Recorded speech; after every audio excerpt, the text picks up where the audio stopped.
This shocking and horrific event unfolded during the early hours of August 30th, 2023.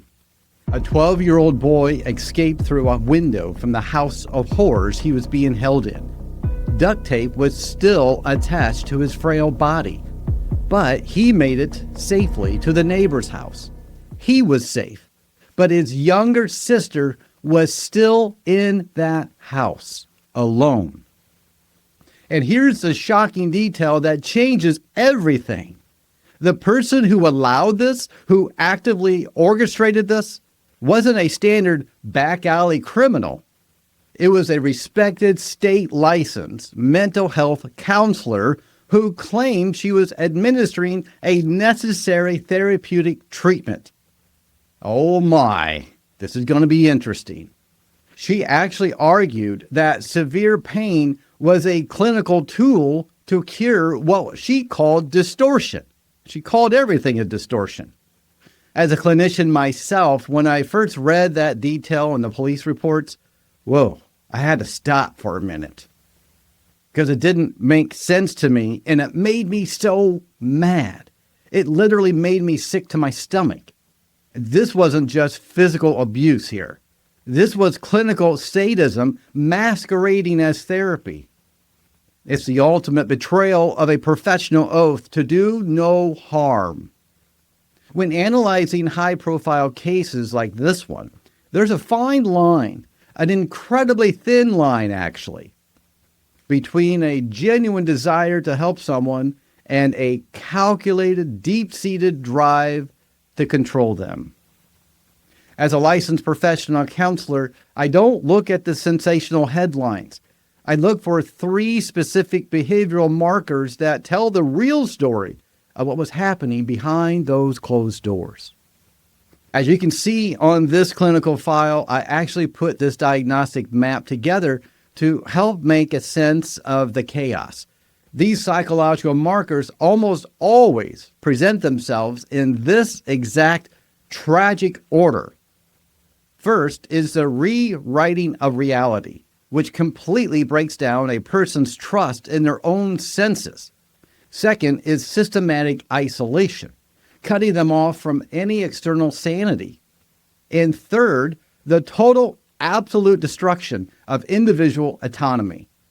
Once those 3 are in place, the person is entirely trapped. Today, we're using a clinical lens to look at the Jodi Hildebrandt case and the terrifying, highly misunderstood concept of therapeutic weaponization.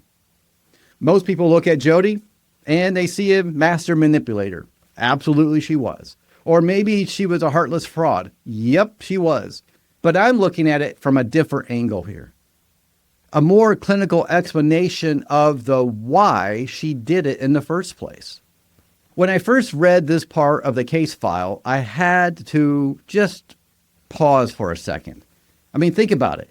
How does someone trained to heal, someone who went through graduate school, passed a national board exams, and sat in clinical supervision, turn those exact delicate tools of healing into psychological weapons? I remember when I went into grad school years ago, it was hard. The national exam is not easy. It takes a lot of effort. You have to really want to be a therapist to complete it. Shocking here. It's a complete inversion of everything we are trained to do and why we became a therapist in the first place. I know that's a lot to take in already. It is heavy. This is a heavy case, and it's deeply disturbing. I'm not going to get into the gory details, but I'm going to lift off the veil here. We'll take the mask off and look underneath the surface. We're going to look at why this actually matters for you and me. And why are we dissecting this? Because by the end of this video, you'll know the exact psychological red flags that even the most calculated psychological abusers cannot hide. Skills that you can use to spot deception and manipulation in your own life, whether that's in a relationship or a workplace or a community group or your family. But there's one psychological bias happening here. It's a massive cognitive blind spot that almost everyone is completely missing. It's the exact reason why she got away with this for so long. And we'll get to that in just a second. I'm John Cordray. I am an LPC. That's a licensed professional counselor. And I've been licensed since 2007. And yes, I went through all the graduate school and all the training and all the exams and supervision, just like Jodi did. Everything that I say in this video is my speculation, though. It's based on public records and the behaviors I observe. It's not a formal clinical diagnosis of anyone involved in this case. Hey, friends, if you appreciate dissecting these dark psychological dynamics from a safe educational space, go ahead and karate chop that subscribe button so we can keep learning together. All right, so let's dive straight into the Jodi Hildebrandt's clinical file and see where the professional mask starts to shatter. Let's unpack the actual history of how this nightmare began. Because when you look closely at the files, there's a clear, dark progression. Jodi wasn't just some random life coach who went too far. She was a licensed clinical mental health counselor. That means not only do you go through all the training, but to get your state license, you have to have FBI fingerprints on file. And that's the part that really stings here. This is a fellow licensed therapist who did these horrible things. It goes to show you that licensed therapists, just because you have that degree and that credential, doesn't mean that you are a nice person.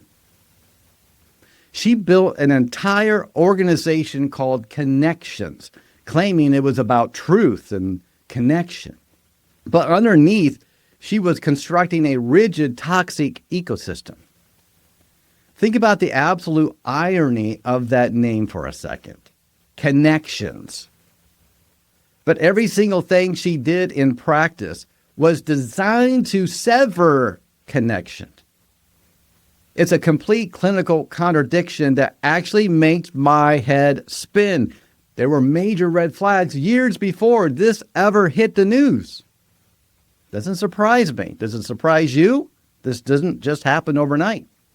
All the way back in 2012, she was disciplined by the state licensing board for a massive boundary violation, disclosing a client's private confession to their church leaders without their consent, destroying their marriage in the process.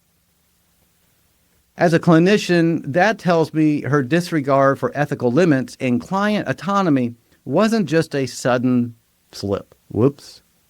It was a deeply ingrained pattern that happened for years. And that's the exact trap that snared Ruby Franke.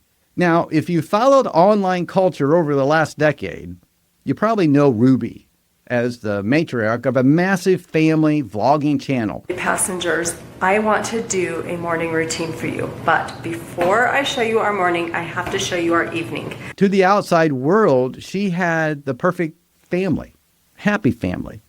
But behind the scenes, Ruby was overwhelmed, isolated, and desperately searching for answers. That's when she crossed paths with Jodi. What started out as a struggling mother seeking professional guidance quickly turned into a devastating pathological alliance. Jodi didn't just counsel Ruby. She completely dismantled her worldview and then rebuilt it in her own image. In my field, we look at this and see a textbook case of folie à deux, or a shared delusional disorder. Pull up graphic 9. Jodi's clinical authority acted like a psychological virus, and Ruby, in her vulnerability, caught it. She went from a mom trying to do her best to an active participant in a deeply abusive system. If we look at Jodi's developmental blueprint, she didn't just start with extreme physical abuse. She began targeting vulnerable adults in her private practice, diagnosing them with false addictions and forcing them to cut off their families. She started with the mind. She'd take normal human struggles like marital conflict or normal teenage rebellion, and then she would pathologize them. She would convince her clients that they were spiritually and mentally broken, and that she was the only one who held the key to their recovery. Whew. She used her professional credentials to establish absolute coercive control. She didn't need physical locks at first because she locked their minds. She convinced her clients that their own thoughts and memories and spouses were toxic. This is a severe form of epistemic injustice, where an abuser completely invalidates a victim's capacity to recognize their own reality. By weaponizing clinical terms like boundaries and honesty, she convinced people that loving their children meant isolating them, and that by keeping secrets from her was a sign of deep psychological distortion. There's that term again. She made them believe that their own natural instincts of empathy were actually signs of weakness and sin. To really understand how this happened, we have to look at the actual curriculum Jodi developed. It wasn't just bad advice. It was a highly structured system of coercive persuasion. Honestly, as a therapist, this is a part of the file that haunts me because she used techniques that are usually reserved for high control groups and cults. When I look at how she operated connections, it almost aligns perfectly with what research psychologists call milieu control. Pull up graphic 11. She didn't just want to be Ruby's therapist. She wanted to dominate the entire communication environment altogether. She slowly restricted what information her followers could access, who they could talk to, and even what books they could read. If you control a person's incoming data, you actually control their output as well. It's as simple and as terrifying as that. But she didn't stop there. She implemented a process that we call loading the language. This is a classic psychological manipulation tactic where complex human experiences are compressed into short black and white phrases. In Jodi's world, you weren't struggling or having a bad day. You were in distortion. You weren't protecting your child's privacy. You were harboring secrecy.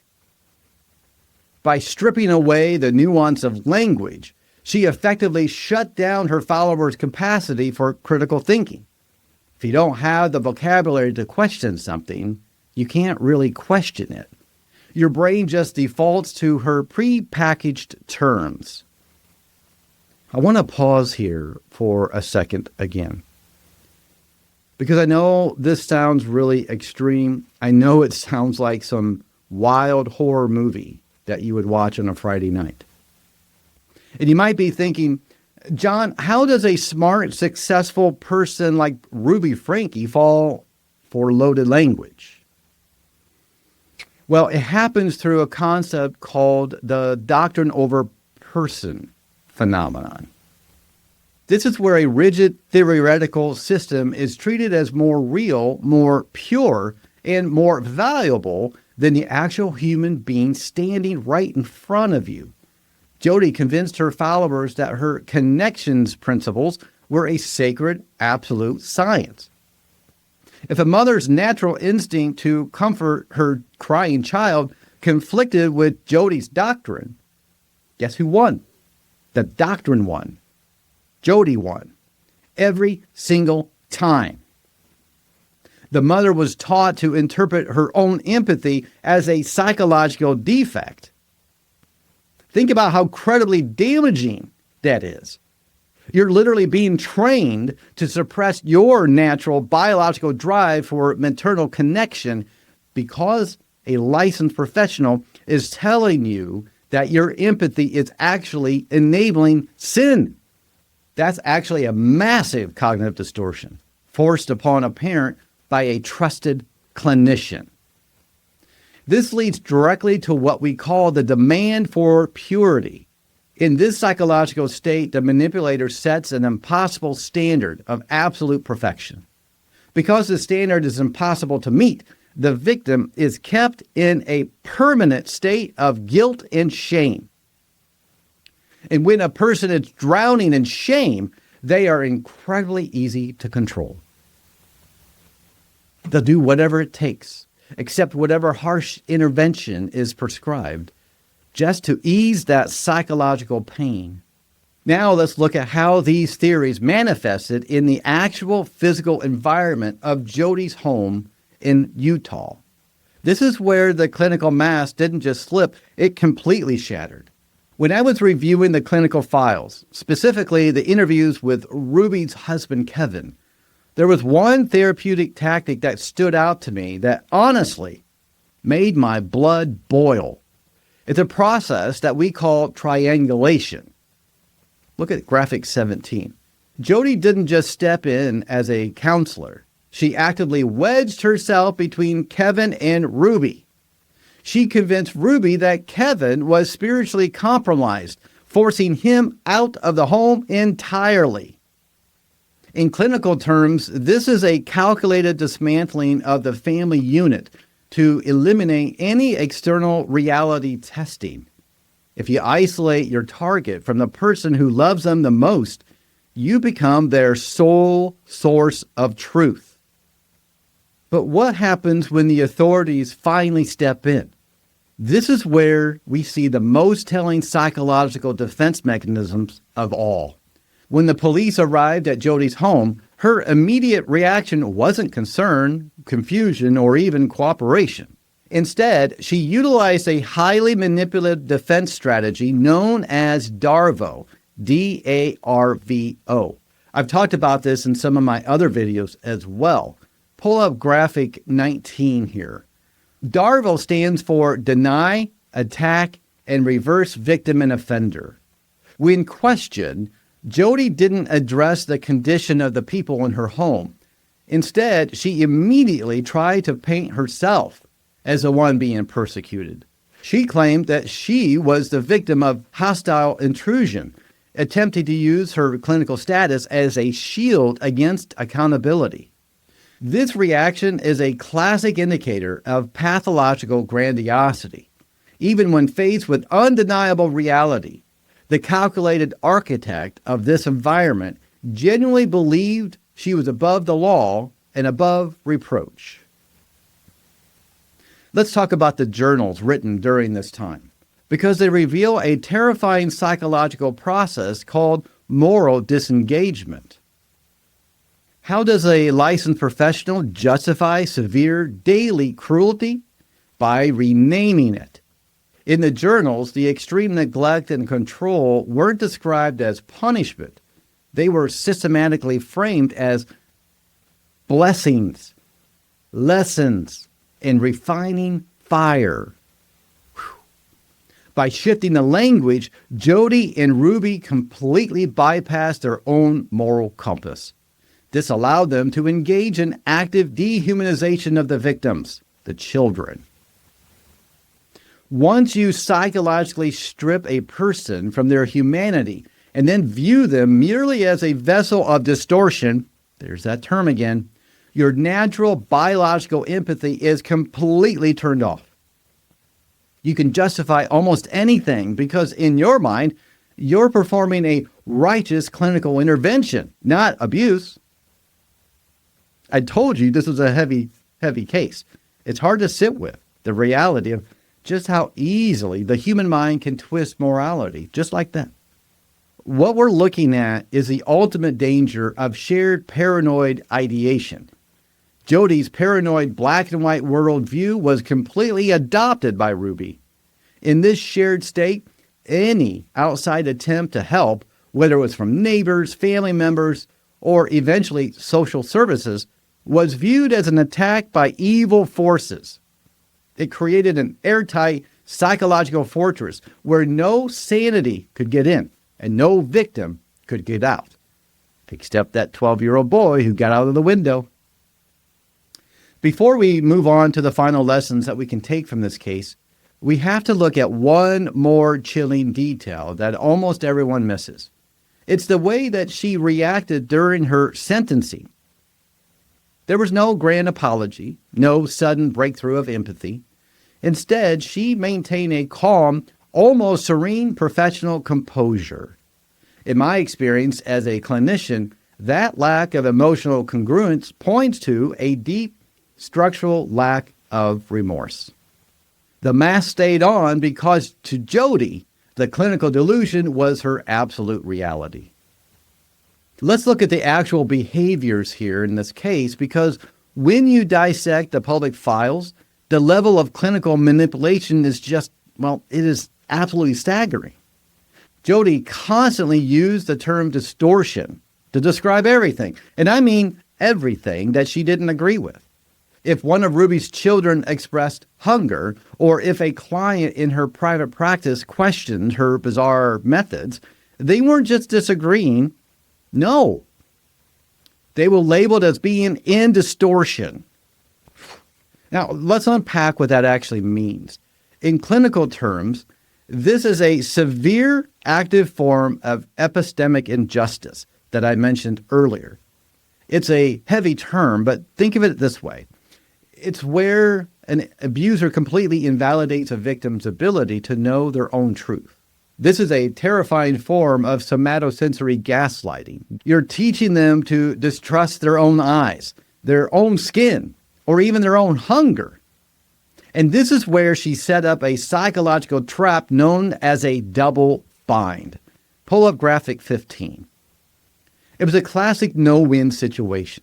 If a client or a child agreed with Jodi, they were admitting they were mentally sick and needed her. But if they disagreed, well, that disagreement was used as absolute proof that they were in, yep, you got it, in distortion and needed even harsher treatment. It's a brilliant and a highly twisted way, in a terrifying way, to control someone because there's absolutely no way out of it. Honestly, reading through these files as a therapist, it is mentally exhausting. And I know that's a lot of heavy clinical information to take in for you as well, because this isn't just about a sensational trial. This is not about some sensational headlines. It's about understanding the mechanics of how human minds get trapped. When someone you're conditioned to trust tells you that your own mind is broken, your brain experiences a massive psychological emergency. It naturally seeks a way to resolve that unbearable tension. In psychology, we call this cognitive dissonance. Do you recognize that term from my other videos? When your reality conflicts with the reality of the person who controls your survival, your brain has to choose one of them. For Ruby Franke's children, they were trapped in an environment where they had to completely surrender their own reality and adopt Jodi's extreme, abusive worldview just to survive. To cope with that constant state of terror, a victim's mind will often utilize severe defense mechanisms. There was likely elements of dissociation and depersonalization, where the children had to mentally detach from their physical bodies and their surroundings just to endure the daily trauma. Over time, this constant helplessness leads to a psychological state known as learned helplessness, where a person completely stops trying to escape or defend themselves because they've been conditioned to believe they have zero control. If we look at Ruby's journals and the police body cam footage, the psychological pathology is laid bare right in front of us. The horrific neglect wasn't written in the journal as abuse. Instead, it was systematically documented in a dry, chilling pseudo-clinical steps of clinical intervention and spiritual cleansing. That is distortion. This is a textbook extreme presentation of pathological splitting. Look at graphic 22. In Jodi's world, there was no nuance and no gray area whatsoever. People were categorized as purely good or purely evil, purely honest or purely distorted, based entirely on their compliance with her rules. What she was doing was a systematic total destruction of individual boundaries. And by forcing them into this binary, she initiated a process of identity foreclosure, where the victim's original personalities, their values, and self-worth were completely erased and replaced by a compliance-based identity. Jodi's professional mask was polished and credentialed, but underneath was a systematic clinical dismantling of human autonomy. It's a sobering reminder of what happens when the tools meant to heal are turned backwards and on their head. When we look at the aftermath of a case this severe, we have to talk about what recovery actually looks like as well. We can't leave that out. How does a person build their entire psychological foundation after experiencing what we call in the clinical world betrayal trauma? When the source of your psychological harm is the very person or system carrying a license to heal you, then the damage goes far deeper than typical trauma. It shatters your baseline assumption of safety in the world. This is a severe form of iatrogenic harm, which is the clinical damage that is directly caused by the treatment process or the practitioner themselves. And to heal from this, the recovery journey requires a complete rebuilding of what Carl Rogers called unconditional positive regard. In ethical therapy, you're accepted exactly as you are, without strings, without judgment, without conditions, and certainly without punishment. You're not labeled as a distorted person. A legitimate clinician provides a safe place for you to explore your thoughts, even your most confusing or painful ones, without the fear of being labeled, categorized, or cast out. For survivors of severe thought reform, the first major step in clinical rehabilitation is often somatic reclamation. Because their physical senses, biological distress signals, and pain thresholds were systematically denied or weaponized, recovery isn't just about talking. It's about learning to safely inhabit their own bodies again. It's learning to trust that a fast heartbeat or a cold sweat or even a gut feeling of unease, it's not a distortion. It's a valid biological survival signal that deserves to be listened to, respected, and acted upon. We also have to look at the strict ethical guardrails of licensed therapists. As therapists, we operate under a profound fiduciary duty. This means that we're legally and ethically obligated to act solely in the best interest of our clients, never utilizing our position of influence to satisfy our own psychological, financial, or emotional needs. When a practitioner violates this boundary, they aren't just crossing a line. They're committing a profound ethical transgression that violates the sacred trust of the therapeutic alliance. As you navigate your own wellness journey, or maybe support those around you that are navigating their journey and maybe they're in therapy or they're looking for a therapist, always remember that real psychological growth never requires you to surrender your critical thinking, your loved ones, or your basic sense of reality. True healing makes you feel more grounded, more connected to your inner wisdom, and more capable of navigating life's complexities on your own terms. The macro lesson that we need to pull from this case is incredibly important, not just for understanding true crime, but for navigating our own daily lives and our own relationships and our physical mental health journeys. When we look at everything that Jodi did under her Connections banner, the absolute core of the tragedy is how she took the professional field meant for healing and then twisted it into an instrument of destruction. True ethical therapy is designed to build your autonomy and help you trust your own instincts, your own mind, and your own body.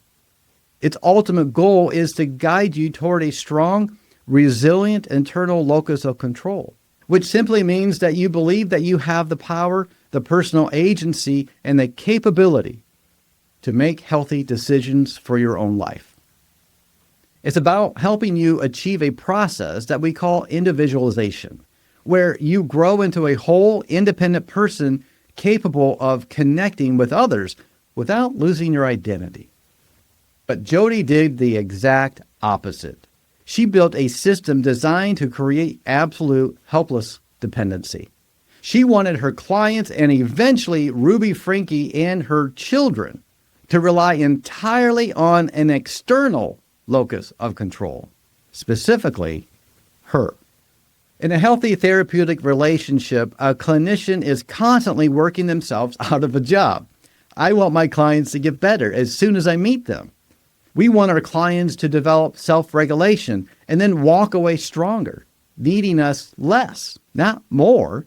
If a therapist or a life coach or a spiritual leader is actively working to make you feel like you can't survive or understand reality without their input, that is not help.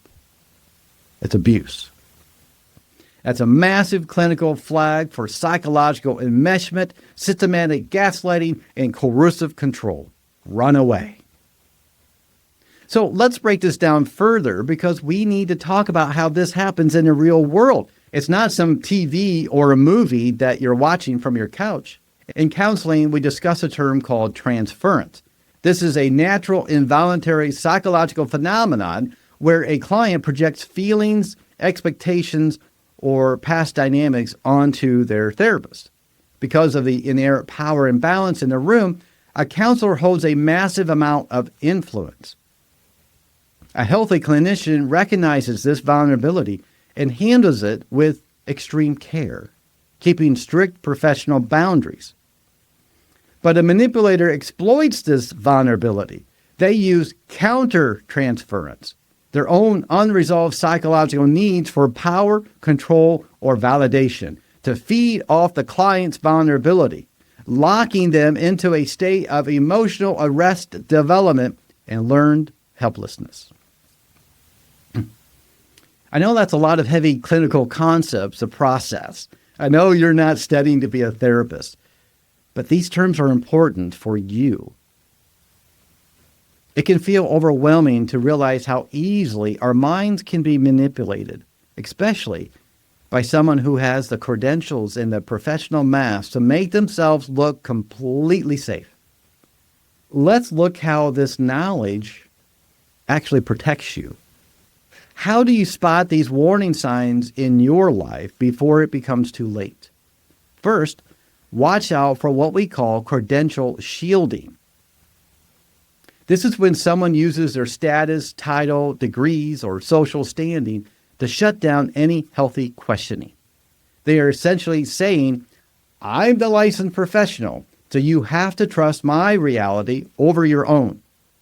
If someone uses their credentials to invalidate your lived experience, that's a major red flag of injustice. Second, pay attention to coerced isolation. A healthy mentor, a therapist, or partner will always encourage you to maintain a diverse, loving support system of friends and family. If a leader or partner starts telling you that everyone else in your life is toxic or in distortion and demands that you cut them off, they are systematically trying to strip away your reality testers. And without the outside perspectives and knowing these terms, you might not have any way to verify if what you are experiencing is normal, healthy, or abusive. Finally, look out for infantilization. This is when an authority figure treats you like a child who is completely incapable of basic self-governance. They want to control your schedule, your thoughts, and your relationships, claiming it's for your own physical and spiritual healing. It's for your own good.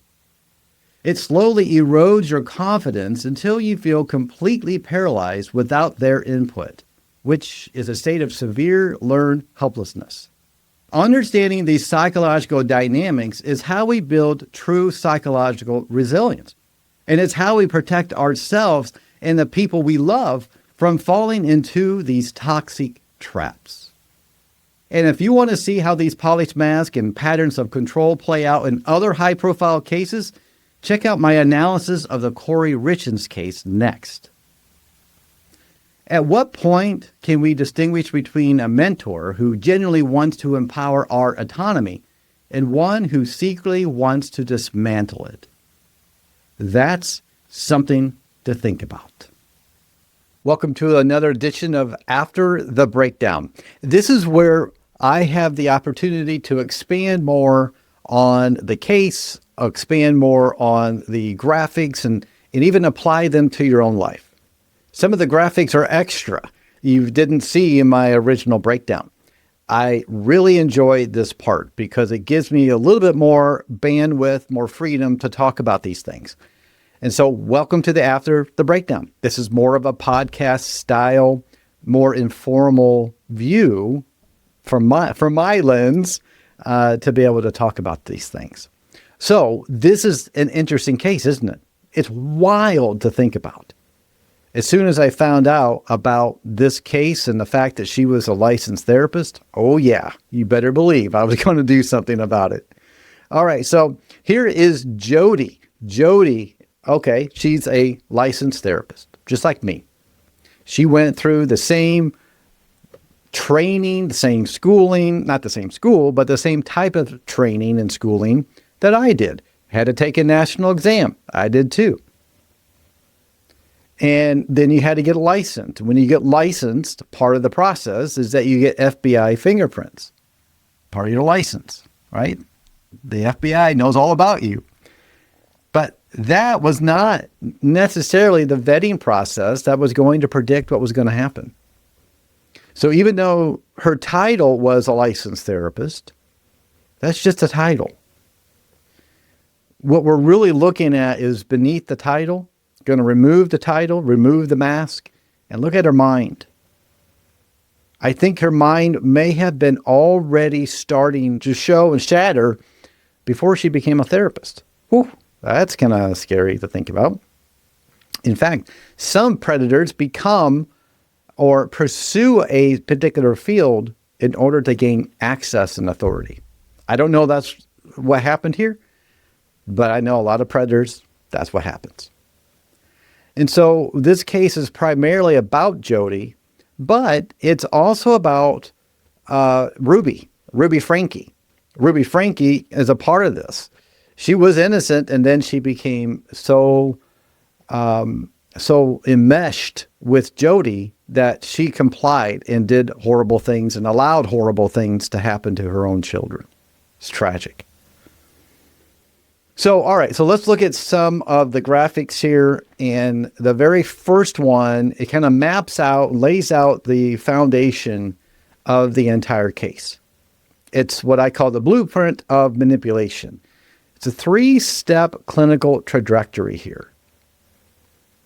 And it's basically the same exact framework in any type of coercive control environment. It just happens to be in a clinical setting here. So phase 1, it's all about rewriting reality. You have to completely destroy someone's own identity and strip them of their autonomy in order to rewrite the reality. The phase 2 is the systematic isolation. It's a tool to be able to rewrite reality. That tool of isolation, where you're cut off from the public and from the world and from your friends, and you can only live within the confines of the environment.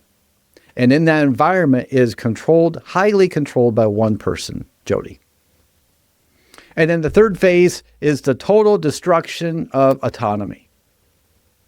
It's the final marker in the absolute erasure of an individual's boundaries, leaving the victim entirely trapped and dependent upon their abuser. I understand that this could be very triggering for some. Some of you may have had abusive relationships. Hopefully you're not in one right now. But if you are, I want you to seek help. Don't just ignore it and pretend that it's not really happening.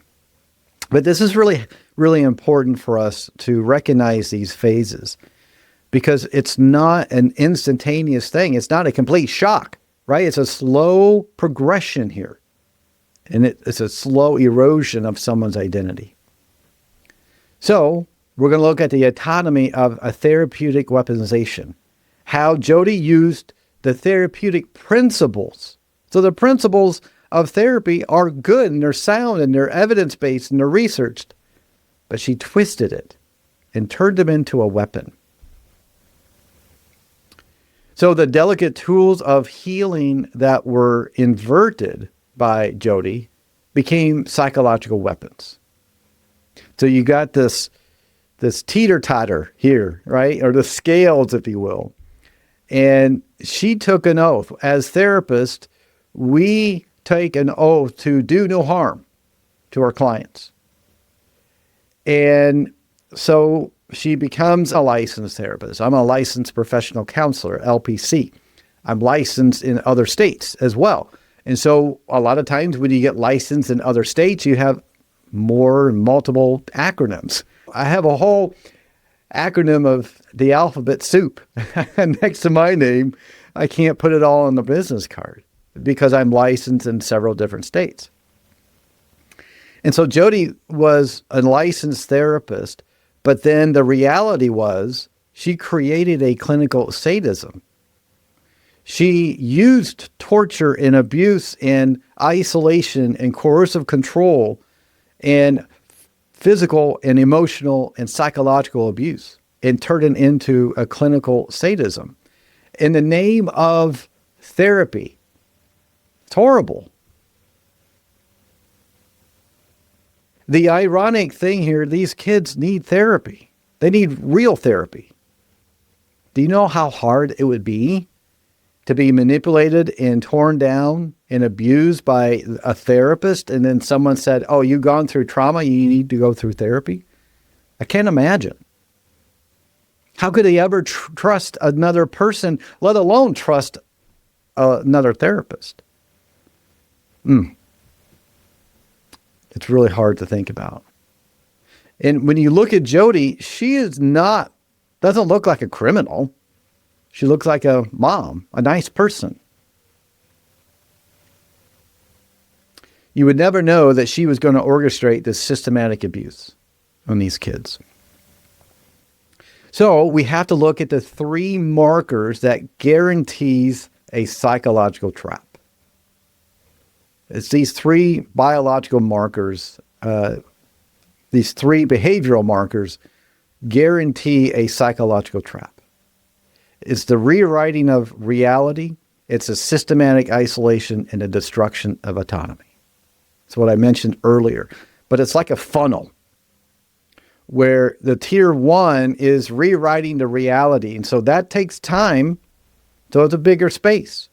And then as it comes down to isolation, we're going to cut them off from everybody. You're going to be in a room, isolated.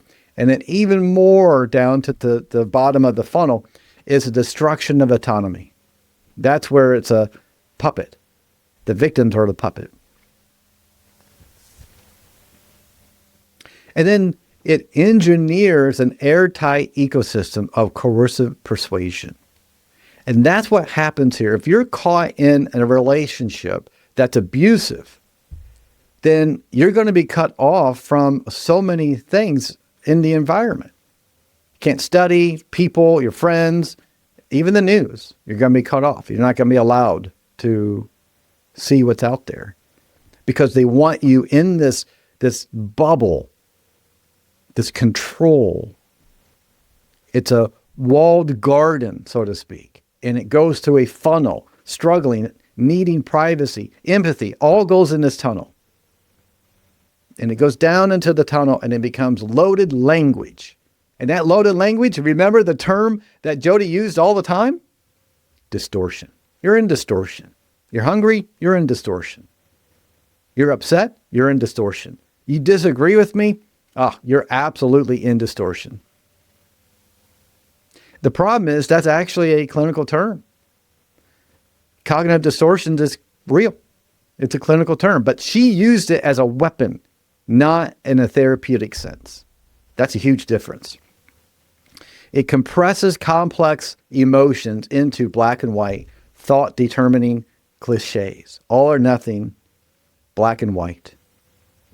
To shut down any critical thought at all. And that's what an abuser does. You have to obey them at all cost. And once you disobey and kind of do your own thing, or maybe you want to do your own thing, or you question the abuser, they're going to tear you down. They're going to load up the language. And they know which buttons to push. In this case, there was another person involved, Ruby. Ruby was the mom of the kids. Ruby, she needed help, and she asked for help, and she reached out to Jodi, and Jodi took her under her wing. And then it became just this shared delusion where Jodi was the dominant person, Ruby was the vulnerable person, and they collided. And the shared delusion was the dominant person influenced in a negative way the vulnerable person. So you've got this vulnerable mother needing answers, seeking answers. She needs help, Ruby. And then she was exposed to a clinical virus, just like any virus, right? You catch it. And then the total adoption of the psychological system happens. So Ruby went from being a vulnerable victim, the vulnerable mother, and Jodi was being this clinical authority and saying, hey, I know better than you. You need to do this, and you're wrong. Follow my instructions, or you're distorted. And that virus spread and she caught it hard, and she bought into it. Extreme bought into it. It's a pathological system of abuse. But it wasn't abuse. She didn't believe it was abuse. Jodi didn't believe it was abuse. It was clinical. It was therapy. And it was helping her children, not harming them. And so this clinical virus of this shared delusional disorder, it became a very rigid doctrine. And with the connections, this organization that Jodi was running, or the movement, or whatever you want to call it, connections. And it was such a rigid doctrine that Jodi really influenced Ruby. And it's the human empathy and maternal instincts that Jodi knew well as a therapist and knew how to turn it around as a weapon and tear Ruby down, build her back up, and say, hey, we're going to help your kids together. It's doctrine over person. It's the theoretical system as treated as absolute science, superseding actual human beings. Jodi was very convincing. It seemed like she knew what she was talking about. She was authority. She had experience. She had clients. She had a private practice. And the demand for purity, establishing an impossible behavioral standard that keeps the victim in a permanent state of guilt and control. It's one of the best ways an abuser will control somebody is through guilt and shame. They use the emotions of real human emotions, someone who is hurting, someone who's vulnerable, and uses it against them. You are shameful. You are not a good person because you're doing this. Let me help you. And then your shame goes away. You see how that works? Using the human empathy as weapons. It's horrible. So this then constructs the fortress of control, milieu of control. Milieu, I don't know how to say that. So you got this like igloo shell, if you will. It has outside friends, keeps them away, keeps nuanced thought away, books and media away. You have to do what I tell you to do. And the irony of this whole system, that connections that Jodi started, was an organization designed entirely to sever that connection. But that's the point. Connection was the true connection that Jodi wanted to make because she was in control of that connection. She was the one that built it from the ground up. She knew how to manage and manipulate. The rule was control the incoming data. Jodi controlled the incoming data and then control the output. She had complete control of everything in and out. And then dismantling the reality testing here. Dismantling reality testing. There's a term in therapy called triangulation. It involves three people. You've got the manipulator, Jodi, and then there's Ruby, the target, the real true target, the needy mom with 2 kids. And then there was Kevin, Ruby's husband, who was the support. Kevin wanted to support Ruby. But guess what? Jodi didn't want Kevin involved at all. Why?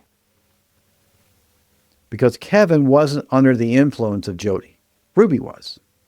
So in order to keep Ruby in that igloo, if you will, or the shield, she had to keep people away, including and especially Kevin was the threat to Jodi, but he was a support to Ruby, and Jodi knew it. So she had to keep him away. Because Jodi wanted to establish the sole source of truth. Cannot have Kevin or anyone else be a part of this. Why? Because he would bring reality. He would bring everything that Jodi had been building to crumble down, to be destroyed. And so Jodi's first defense cut everybody off. And that's what an abuser does. An abuser cuts outside relationships off, whether it's family or friends. You can't call them. You can't visit them. They can't come here. No contact. Because the abuser wants them in that prison that they have built. And so the triangulation then, it becomes a complete cutoff between Ruby, Jodi, and then Kevin is left out. It's a severance. Severing that. No triangulation. No third person in this. It's a physical execution of isolation. Jodi did a great job of isolating Ruby and her kids, keeping everybody away, including Kevin. And by eliminating Kevin, removing him from the equation, the primary external reality tester is the clinician. Completely dismantles the family unit and establishes herself as the only one in charge, the only one who could bring safety, the only one who could bring peace and healing. And the full source of truth. Do you see how this can also come out in cults? It was essentially a cult. It's just a small one. But other cult leaders use the same principles here of manipulation and triangulation. And part of this whole process of dismantling a person's identity is to rebuild and load the language. So you've got this natural maternal empathy.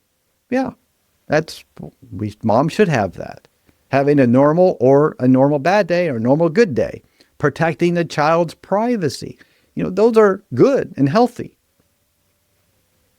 But when it becomes doctrine over the person, when it becomes twisted to have those thoughts equals evil or a distortion, that's where it really starts to destroy vocabulary.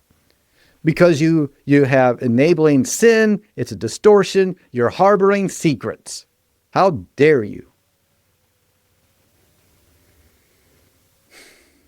And then stripping the nuance destroys the vocabulary required to question the abuse.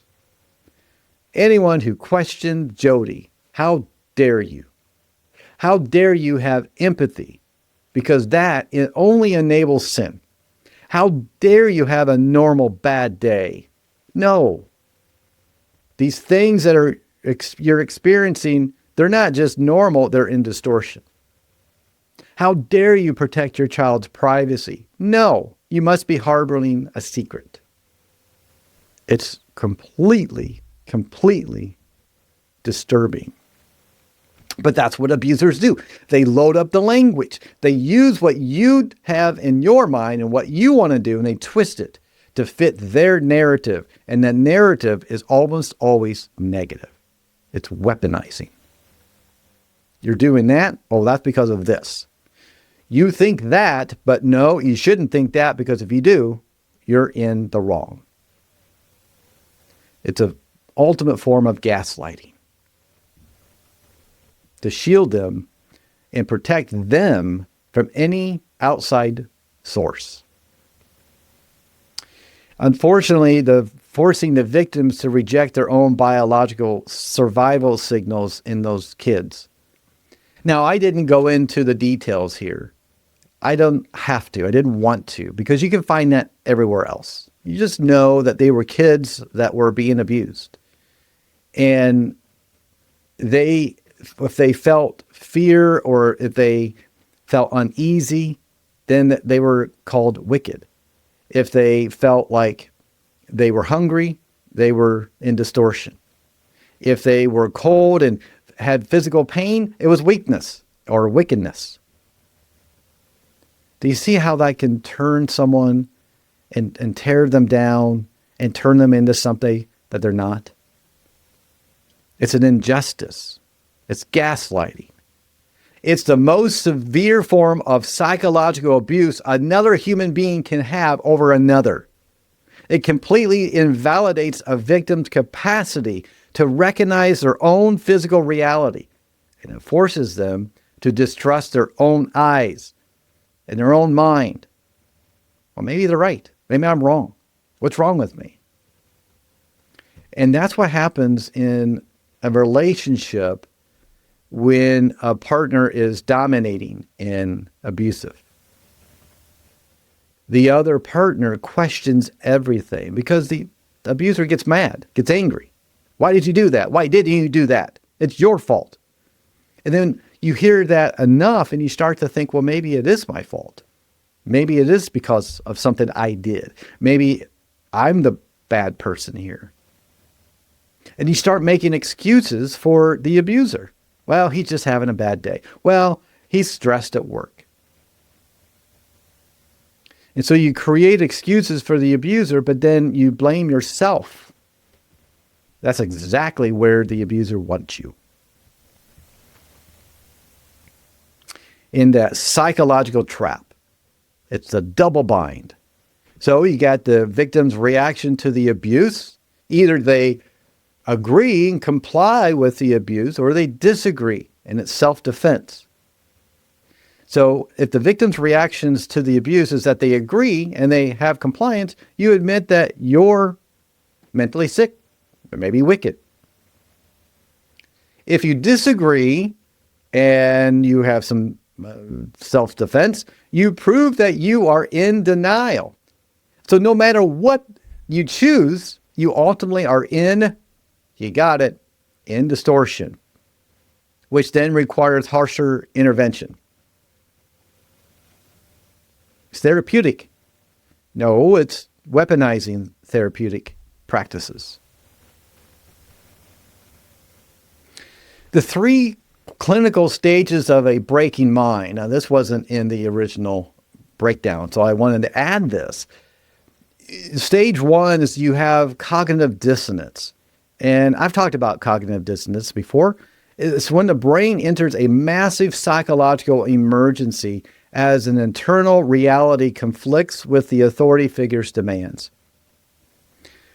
You know something's wrong, it's not right, and shouldn't do it, but the other person who's dominant demands it. And then you start to question yourself, and that cognitive dissonance starts to pull your reality or the other person's reality. Which one is it?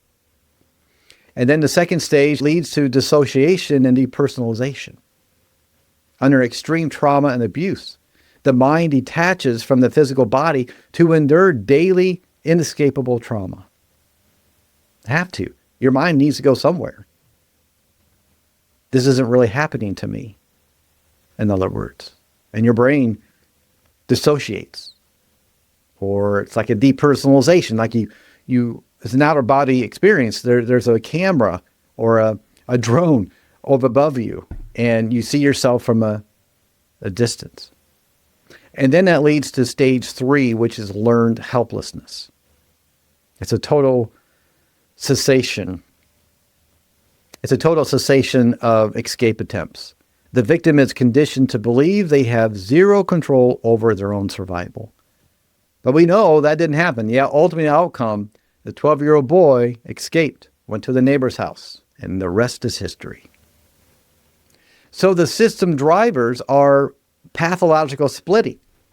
It's categorizing everyone as purely compliant, good, or purely distorted, evil. You're either good or evil. There's no in between. It's either black or white, and there's no gray. And then there's identity foreclosure. Your original personality is completely erased to adopt a more compliance-based identity.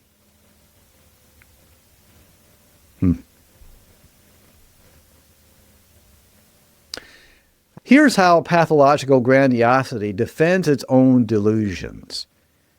I talked about this a little bit. I touched on it, and it's called Darvo. When Jodi was arrested, she reverted, and most people who are guilty diverts to this, by the way. It's an outward shield, and it's called DARVO. It's an acronym for deny, attack, reverse victim, and offender. It's deflecting accountability from authorities by weaponizing clinical status as a shield against hostile intrusion. So this is shield on the outside, but on the inside, the internal justification is the translation matrix. So that's the outward shield. And then the internal justification, it is a conflict of the moral disengagement. This translation matrix. On one end, it's abuse and starvation. On the other, it's blessings and refining fire. But in the middle is a moral disengagement. No morals. It's justifying daily cruelty to oneself by systematically renaming it as righteous clinical intervention. Wow. Have you had this in your own life? Have you had someone try to dominate you so much that they try to systematically change your mind and rename it?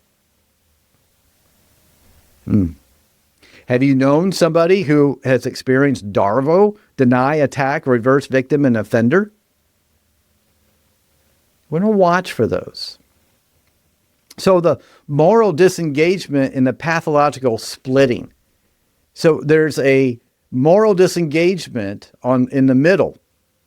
There's raw reality on the left. Extreme neglect, severe daily cruelty, torture, you name it. It's horrible. On the right of it is the delusion that all those things, the neglect and the cruelty, the torture, they're a blessing. They're refining fire. They're a clinical intervention. You need this. It's so distorted and backwards, but it works if it's done and said enough. And that's the terrifying truth. It completely disengaged morals and ethics and values. You have none. They have to be completely erased in order to follow the leader. And then there's cognitive dissonance to total surrender. At some point, your mind gives up hope, gives up any positive thought, gives up everything. And the biological survival signals like pain, hunger, and reality, it's forced by the manipulator into corrosive, it's forced. And then you have the manipulator's forced reality of coercive control. And that's when dissociation happens. And then learned helplessness happens. And then identity foreclosure happens. At some point, your brain can only take so much of cognitive dissonance before it shuts down and accepts and complies.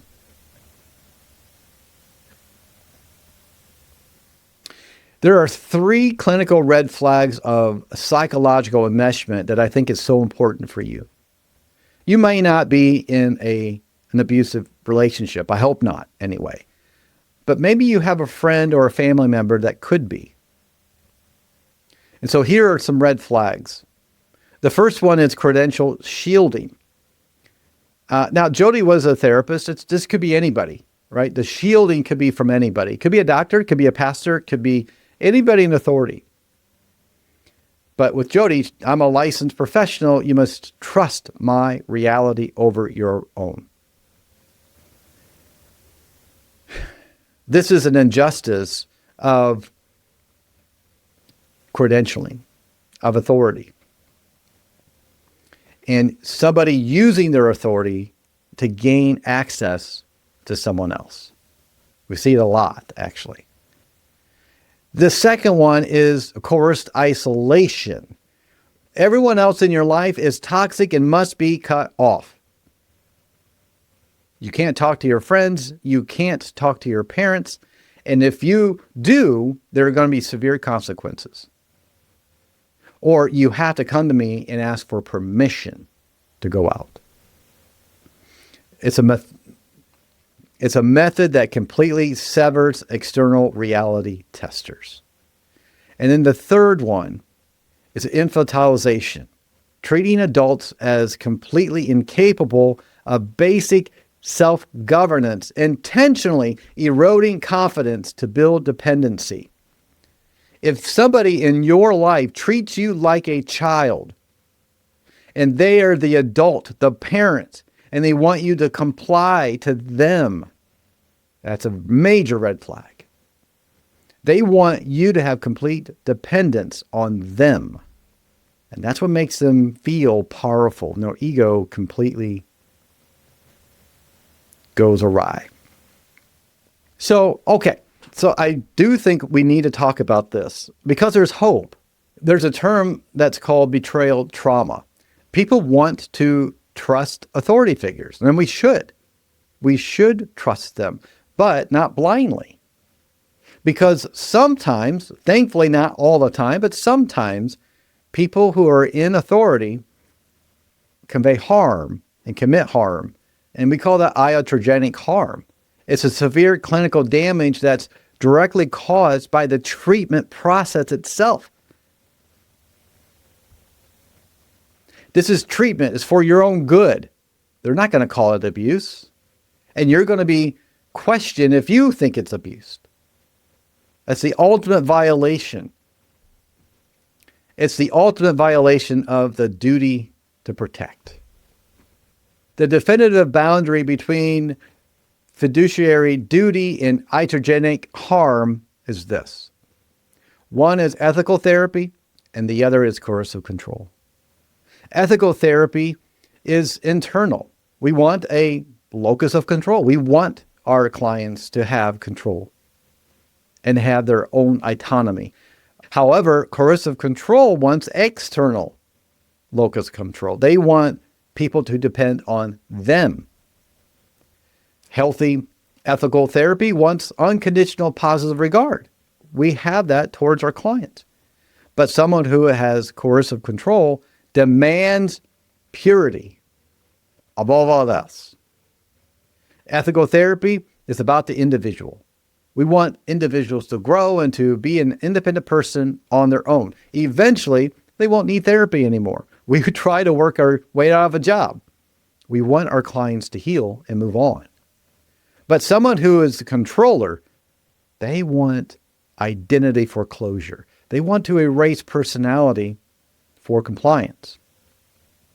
And then the ultimate goal for ethical therapy is working ourselves out of a job, like I just said. We want to help our clients. That's why most of us, the vast majority of us, became a therapist. But someone who is a controller creates endless psychological enmeshment to keep them in their web.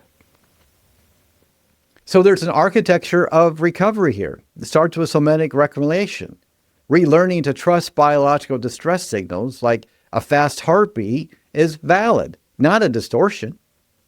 And then there's unconditional positive regard. This is from Carl Rogers' framework. It's a safety without strings attached. It's an exploration without punishment. It's no fear. And then it leads Ultimately, healing leads to individualization, to reclaim your personal agency without losing connection with the world. And then you can live and reintegrate your life. So healing betrayal trauma begins with somatic reclamation. Betrayal trauma is iatrogenic harm. It's a damage caused directly by the therapeutic treatment process itself. But somatic reclamation is learning to safely inhabit the body again, to be safe, to know you're in a safe environment, to get acclimated with other people, and recognizing that your own body is your own. It's no longer somebody else's. And then that leads to the unconditional positive regard for themselves, to reestablish a stable, loving life. True ethical therapy builds your autonomy in reality. Most therapists want that. They believe that. Real psychological growth never requires you to surrender your critical thinking, your loved ones, or your basic sense of reality. True healing guides you toward a resilient internal locus of control, to be your own person, to be better, right? To grow, to have a healthy well-being and a positive outlook on life, to be optimism. That's what we want. That's what true ethical therapy does. So I want to leave you with this, your defensive toolkit. I want you to protect your own autonomy. Remember the credential shielding that I talked about? If you sense that, that's a red flag.